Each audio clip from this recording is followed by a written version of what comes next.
Hi guys, it's Chris, back in my cider shed with another cider to try, and it's a pretty cool one. It was sent to me by Freddie at Kentish Pip. They're doing some new experimental stuff, wild yeast, different bottling methods and so forth, and I've got 3 to try. And I'm going to do them one at a time. As much as I want to open all of them all at once, I'm resisting that temptation. I'm going to do them one at a time, and the first one I'm going to try is this one. It's called Brut SE, and this is a traditional method cider. So the vintage is 2018. So I believe what they do with this is they make a cider, leave it for like a year to age, approximately, something like that.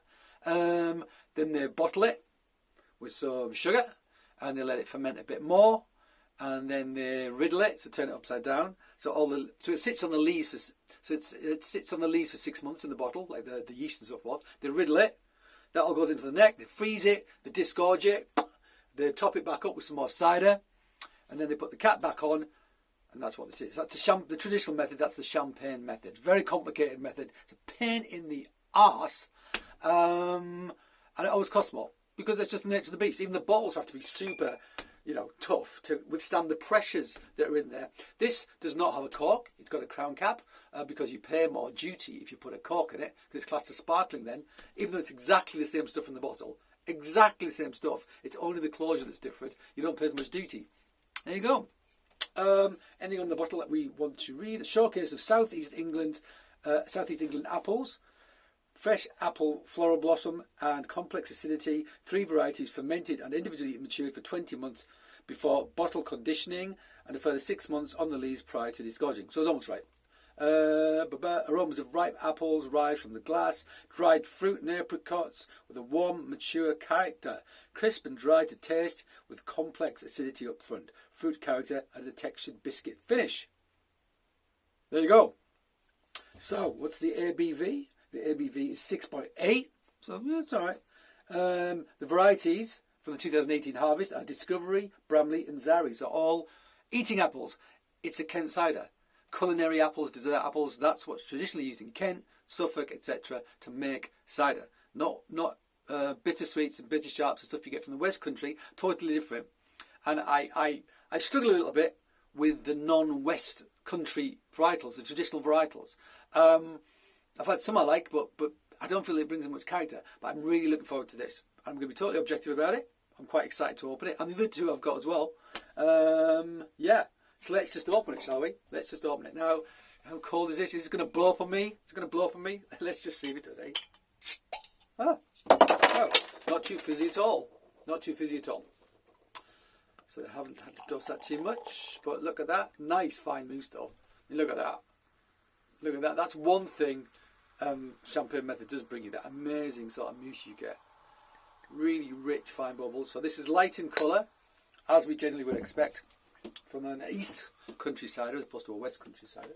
Let me just pick this cork up. Ooh, I can smell it already. I think I can smell something floral, and it ain't me. So let's just check this colour out first. Very light, but we've had a lot paler than this, that's for sure. The Curious Apple for starters. Yeah, bright. I mean, that's what it's a way of fining as well, the champagne method. You get all the leaves and stuff in the neck, you disgorge it, then you top it back up, you put the cap back on, and then you find it, you've made it clear. So that's one of the reasons why these things are bright. It's one of the reasons it's done in many ways. So there you go. Give it a sniff. There is a hint of brioche to it. There's obviously there's a floral element. There's apricot actually. Quite an acid apricot character. But there's definitely there's like a buttery element. So more buttery than brioche, but there's a lot of butter in brioche, so, there you go. Maybe there is like an apricot, stone fruity character, floral. Yeah, it's quite rounded. It's not smelling like a really green apple, like a Granny Smith's or a cooking apple, like a crab apple or something. There is a certain roundness to it, which you should get from having it sit for that long and sit on the leaves as well. That's how you get that biscuity brioche thing. Nice nose. And it is way too cold, but I didn't know how much it was going to blow up. So I'm sorry, I'm not going to waste good cider by having this warm and just to have you all laugh at me getting coated in cider. As much fun as that is. All right, let's try it.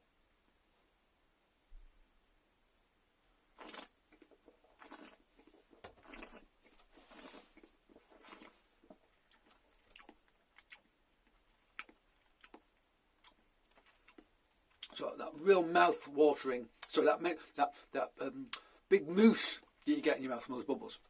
Feels totally champagne method. Very fine bubbles as well. It is quite green on the palate, so it feels like it is like a dessert apple character. So more of a green. I mean, malic, yeah, like a lemony citric character. I want to say. Don't want to say malic, but I want to say like a lemony citric character. It did say quite upfront sort of acidity.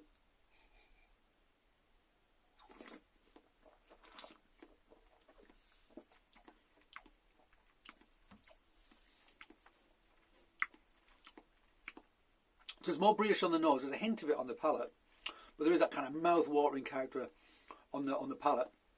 I don't know if this was like oysters or something, or mussels, something like seafood like that. I think it'd be really good. This does feel to me more like a prosecco style on the palate. Doesn't have quite the richness you'll get from a hardcore champagne or something that's made with West Country apples. However, I don't think it's that expensive for a champagne method. I don't think it is. I think it's. I don't have the actual price. I haven't asked for it. There was very generously sent to me for me to try. But I think for a champagne method, it's very reasonably priced. And it is a little bit. There is a richness on the nose that you wouldn't normally get from these sorts of East Country ciders, in my experience, anyway.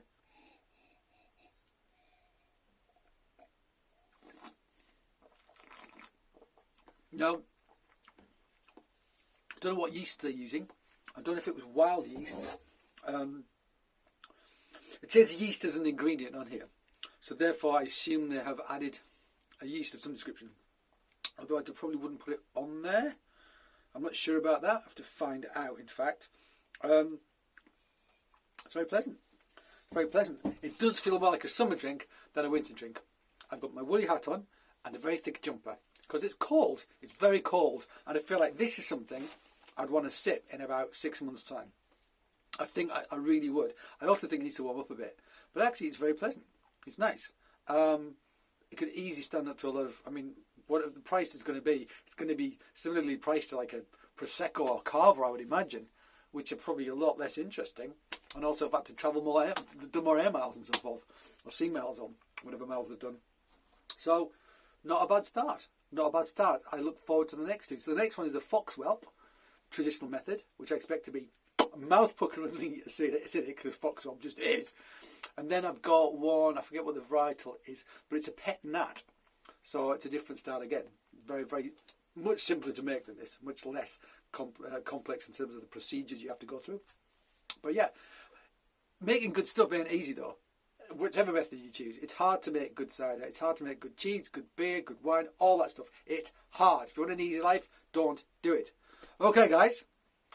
I'll be back again tomorrow with the next cider. But until then, cheers.